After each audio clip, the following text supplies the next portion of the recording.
Chainsaw Man tá voltando ao que era na parte 1, o que por um lado é muito bom, né? Mas por outro lado, esse foi mais um capítulo que me traumatizou profundamente. E agora temos um vilão que é tão cruel ou até mais cruel que a Máquina. Quer saber do que eu tô falando? Então fique comigo no vídeo até o final.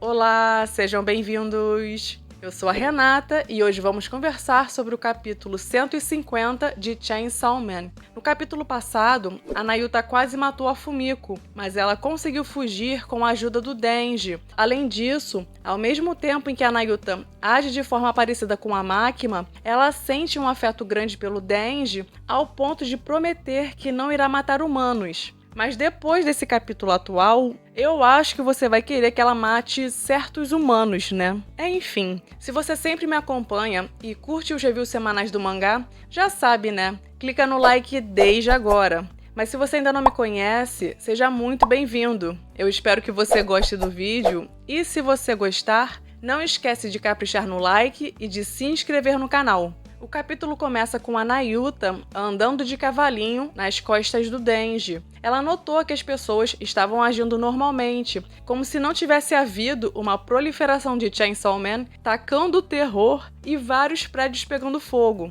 Parecia um dia normal, exceto pelo fato de que os corpos de algumas pessoas eram recolhidos da rua. Essa atitude de indiferença das pessoas parece estranha, mas não é. Essas pessoas já estão tão acostumadas com ataques de demônios que isso se tornou algo banal. Quando as coisas se acalmam, elas voltam a levar a vida normalmente, como se nada tivesse acontecido. Era mais um dia normal na vida das pessoas, e no dia seguinte, a Nayuta teria aula normalmente.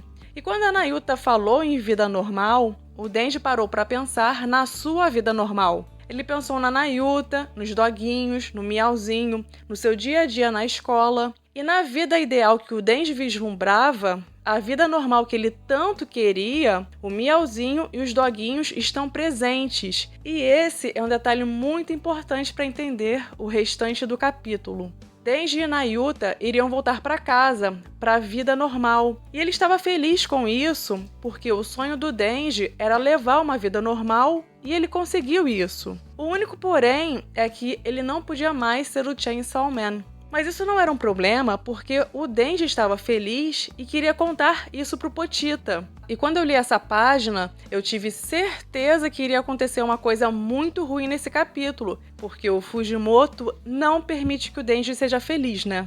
E não deu outra. Denji pisou acidentalmente em um corvo que estava caído no chão. Não fica claro se o Denji acabou matando o bichinho ou se ele já estava morto. Mas, na real, o mais importante é tentar entender o que esse painel significa. O que será que representa o Denji ter pisado no corvo? Interpretar isso é bem subjetivo e cada pessoa pode chegar a uma conclusão diferente. Então, eu quero ouvir a opinião de vocês. Mas eu acredito que isso representa um mau agouro. Afinal, o corvo é associado com a morte em diferentes religiões e culturas. Isso também me lembrou o sonho recorrente da Asa, em que ela pisava em galinhas mortas, e isso também me parece ser um mau presságio com relação à morte. Uma outra interpretação é que o corvo representa os sonhos do Denji, até porque depois o corvo se transforma no Pochita, que representa o Chainsaw Man. Então isso pode simbolizar que o Denji está literalmente pisando em seu sonho.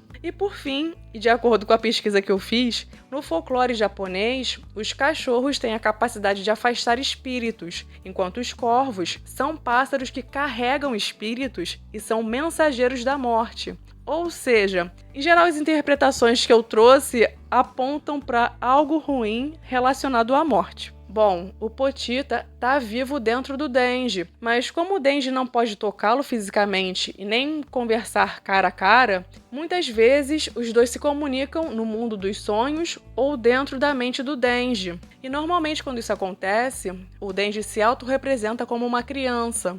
Ao se encontrar com o Denji, o Pochita disse: "Finalmente, o sonho que nós almejamos se tornou realidade." Percebam que o Pochita fala "nós almejamos", Ou seja, o Pochita incorporou o sonho do Denji de ter uma vida normal e esse sonho se tornou também do Pochita. E aqui tem um paralelo importante com o capítulo 1. Quando o Pochita fez o contrato com o Denji, ele pediu que o Denji lhe mostrasse todos os sonhos, porque o Pochita sempre gostou de ouvir o Denji falando sobre isso. Então, é por isso que o Pochita quer saber qual é o próximo sonho que o Denji quer realizar, já que ele disse que tá feliz levando uma vida normal. Será que ele deseja ter muitas namoradas ou dinheiro? Aliás, um detalhe aleatório interessante. Quando eu peguei o mangá para consultar o capítulo 1, eu percebi que na capa do volume 1, o olho do Denji, na verdade, é verde.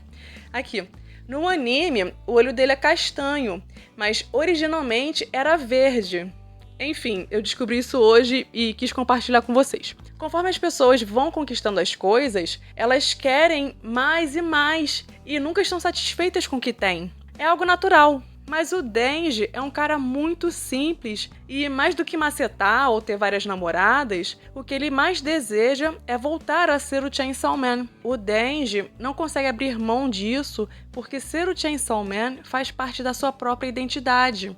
Cada vez mais, eu tenho certeza de que a segurança pública está privando o Denji de ser o Chainsaw Man porque algo ruim vai acontecer se ele se transformar novamente. Mas pensando sob a ótica do Denji, essa privação que ele está sofrendo é muito triste porque já tiraram tudo dele. Já lhe tiraram partes do corpo, de certa forma ele perdeu o Pochita, já que ele não pode ter mais contato físico com ele já perdeu a Power, o Aki, enfim, ele perdeu praticamente tudo e nem pode mais ser o Chainsaw Man. Mas é claro que tudo que tá ruim sempre pode piorar. Quando Nayuta e Denji chegaram em casa, eles ficaram em choque ao se depararem com a casa em chamas. E a presença de um cara conhecido usando suspensórios observando a cena já deixa claro que o incêndio não foi acidental. E considerando que a casa foi incendiada, isso tem o envolvimento do demônio do fogo, né? É foda porque até quando o Denji toma uma decisão, ele é bombardeado por lembretes constantes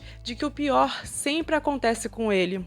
E isso mexe muito com a cabeça dele, porque ele não é ambicioso e deseja coisas simples, mas ainda assim ele não consegue ser feliz por muito tempo, porque sempre aparece alguém para destruir a vida dele e acabar com seus sonhos.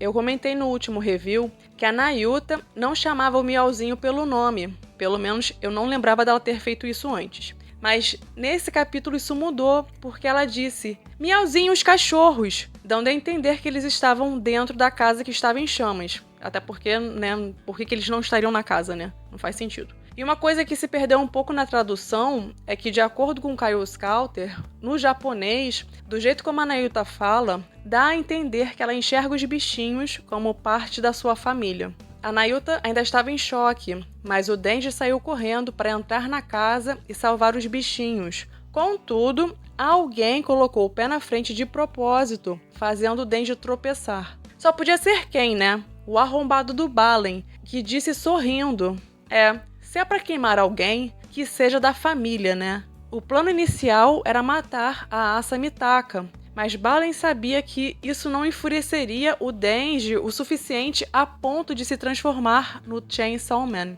Apesar do Denji estar gostando da Asa, ele assumiu isso no último capítulo, o ponto fraco dele é justamente a Nayuta e os bichinhos, a sua família, e o Balen e a Kiga sabem disso. E o sorriso sádico do Balen quando disse que cachorros e gatos parecem queimar melhor... Nossa, mano, que ódio que eu fiquei desse cara. Desde quando o Balen apareceu, eu avisei vocês que ele não era coisa boa. E o pior é que ele tá se divertindo com o sofrimento do Denji. Ai, cara, que ódio desse puto. Enfim. Bom, eu acho que o Fujimoto pode ter se inspirado em JoJo's, né? Naquela bizarrice que o Joe Brando fez, se eu não me engano, logo no primeiro episódio do anime. Toda vez que eu vejo um animal em JoJo's, eu já entro em pânico, né? Eu não vou dar spoiler, mas eu sinto que o autor de JoJo's odeia animais. Mas enfim, isso que o Balen fez me lembrou bastante o Joe Brando. Então JoJo's pode ter servido como inspiração pro Fujimoto. E o que me deixa muito puta é que os bichinhos são inocentes, eles não fizeram nada de errado. Então é muita crueldade. E eu sou mãe de pets e gosto muito mais de conviver com animais do que com seres humanos. Então, esse capítulo me pegou. Eu só não chorei ainda porque eu tô torcendo para que os bichinhos tenham conseguido escapar de alguma forma ou alguém tenha aparecido a tempo para salvá-los. Mas desde já eu tô em depressão e mais uma vez eu tô traumatizada com Chainsaw Man. Valeu, Fujimoto. Enfim, o foda... E eu tô rindo de nervoso, né? Enfim, o foda também é que o Miauzinho era o único sobrevivente da sua família antiga, né? Da família antiga do Denji. E era o último vínculo que restava com o Maki e principalmente com a Power, né? E dessa vez, o Balen realmente conseguiu tirar o Denji do sério e quase conseguiu o que queria. Denji colocou a mão no peito, prestes a dar partida no motor para se transformar no Chainsaw Man, quando o Balen foi alvejado com vários tiros pela Fumiko e outros figurantes da segurança pública. Eu não culpo o Denji por querer se transformar, mesmo diante da proibição, porque se eu estivesse no lugar dele, eu teria feito a mesma coisa, mesmo sabendo que é uma armadilha. No lugar dele, eu teria caído no golpe conscientemente. Não dá, né? Tem horas que o emocional fala mais alto do que a razão e o Balen passou de todos os limites. Não só ele, tá? A Kiga com certeza está envolvida nisso. Provavelmente ela é a mandante e o Balen o executor dos planos. E mais um paralelo com o capítulo 1 é que depois de ver a sua casa incendiada e os seus bichinhos provavelmente mortos, o Denji deve estar pensando que sonhou alto demais quando desejou ter uma vida normal e deve pensar a mesma coisa que pensou no capítulo 1. Eu deveria ter ficado satisfeito só de ter o Potita comigo, mas ainda assim eu queria uma vida melhor. A Fumiko avisou os figurantes para acertarem a cabeça e as mãos do Balen, porque ele usa os dentes molares para se transformar no lança-chamas. Só que antes que eles pudessem fazer qualquer coisa contra o Balen, eles foram atingidos por um ataque surpresa da Chicote. E nessa brincadeira, pelo menos um figurante foi fatiado ao meio e outros dois parecem ter sofrido ferimentos. E não ficou claro se a Fumiko também foi ferida ou só tomou uma chicotada na bunda. Mas o que importa é que finalmente a Fumiko foi útil e ela fez o certo. Sabendo que o Denji e Nayuta iriam para casa, ela buscou reforços da segurança pública. E uma coisa que me chamou a atenção é que, assim como os figurantes, a Fumiko também atirou no Balen com uma arma de fogo. Então, provavelmente, ela não tem contrato com nenhum demônio, pois, do contrário, teria sido mais efetivo usar o poder emprestado de um demônio para deter o Balen. Lembrando que a Chicote tinha sido decapitada pela Quanche e estava sob vigilância da segurança pública, mas alguma cagada aconteceu e ela conseguiu escapar deles. Então, o mesmo deve ter acontecido com o Swordman e o Lança. Ou seja, se a situação tá bem ruim, ainda pode piorar. Isso sem contar que ainda não sabemos o paradeiro da Kiga e ela também pode estar por perto. Esse capítulo, ao mesmo tempo em que foi traumatizante, foi muito bom porque eu senti que Chainsaw Man voltou às origens. E tá acontecendo exatamente o que aconteceu na parte 1, quando a máquina tirou tudo do Denji para fazê-lo entrar em estado catatônico e de modo que o Potita assumiu o controle e surgiu o Chainsaw Man preto. Por mais que eu queira que o Denji volte a ser o Chainsaw Man, porque isso é o que ele realmente deseja, de certa forma, eu não quero que isso aconteça agora, porque esse é exatamente o objetivo da Kiga e do Balen, e eu tenho certeza que vai dar muito ruim quando o Denji se transformar. Mas por outro lado, eu quero ver o Chainsaw Man triturando o Balen em vários pedacinhos bem pequenininhos para que ele não consiga se regenerar. Bom, a situação tá bem ruim, mas eu espero que a Nayuta cumpra sua promessa de proteger o Denji e descumpra sua promessa de não matar humanos, porque o Balen tá merecendo se fuder. Mas enfim, eu quero ouvir a opinião de vocês. Por enquanto, quem é o vilão mais cruel de Chainsaw Man? Makima ou Balen? Olha, pelo menos a Makima adorava doguinhos, né? Alguns gringos estão teorizando que o Kishibe salvou os bichinhos, sobretudo porque ele já foi pet sitter do Miauzinho por um tempo, então de certa forma ele teria um laço com o gato. Eu tô torcendo muito para que essa teoria se concretize. E se o Kishibe ainda estiver na segurança pública, tá mais do que na hora dele voltar, né? O Yoshida teve que fugir com o rabo, ou melhor, os tentáculos entre as pernas, diante do fortalecimento da Yoro. E basicamente a segurança pública está em frangalhos. Então, esse cenário de caos generalizado é um ótimo pretexto para o Fujimoto trazer de volta o Kishibe. Bom, semana que vem, Chainsaw Man terá mais uma pausa. Dessa vez, até que veio a calhar porque eu tenho um compromisso importante, então o review atrasaria com certeza. Mas com isso, Chainsaw Man terá, no máximo, mais 2 capítulos até o final do ano. Agora, tanto o Denji e a Nayuta, como também a Asa, viraram desabrigados. Então, já que é assim, agora os 3 podem morar juntos, né? Tá tudo uma bosta, mas seria legal se pelo menos isso acontecesse no futuro. Enfim, se você curtiu o vídeo, eu te peço para clicar no like e se inscrever no canal, caso ainda não seja inscrito. E também vale a pena ativar as notificações para que você seja avisado quando sair o próximo review. Bom, esse foi o vídeo de hoje, eu vou ficando por aqui, até breve!